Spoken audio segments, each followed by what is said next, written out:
উত্তরবঙ্গকে নিয়ে ব্লগিং বা মোটো ব্লগিং করার জন্য এই অ্যাওয়ার্ডটা কিন্তু আমার কাছেই আছে।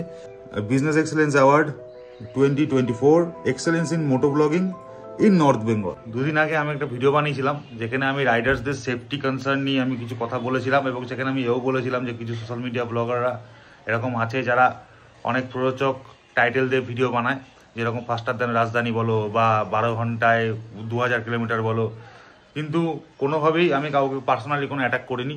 বাট কেউ বা কোনো একজন ব্লগার আছে যে ব্যাপারটাকে পুরো পার্সোনালি নিয়ে নিয়েছে। কথায় বলে না যে চোরের মন পুলিশ পুলিশ, তো সেরকমই একটা ঘটনা ঘটেছে।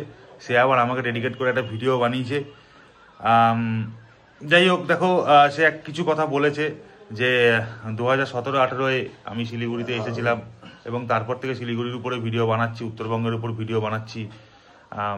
দেখো, সত্যি কথা বলতে উত্তরবঙ্গের উপর ভালোবাসা থেকে আমি অনেক ভিডিও বানাই। উত্তরবঙ্গকে আমি প্রচণ্ড ভালোবাসি। উত্তরবঙ্গের পাহাড়ের বিভিন্ন যে গ্রামগুলো আছে সেগুলো আমার ঘুরে দেখতে খুব ভালো লাগে। এবং আমি যখন উত্তরবঙ্গে গিয়েছিলাম, যখন আমি ওই সমস্ত জায়গার ন্যাচারাল বিউটিটাকে দেখেছিলাম, আমি ফিল করতে পেরেছিলাম এবং আমি সেই ভিডিওগুলো বানিয়েছিলাম। অনেক বড় ব্লগার ওই সময় শিলিগুড়িতে থাকা সত্ত্বেও ওই সমস্ত জায়গাগুলো নিয়ে কিন্তু সেও কোনোদিন মাথা ঘামায়নি। তো যাই হোক, কথায় বলে যে let your work speak for you or let your success speak for you. আমি বলছি না আমি পুরো সাকসেসফুল, বাট আমার কাজ হয়তো কিছু মানুষের ভালো লেগেছে, তাই জন্য এই যে অ্যাওয়ার্ডটা এটা কিন্তু আমার কাছে আছে। That is business excellence award 2024 excellence in moto blogging in North Bengal.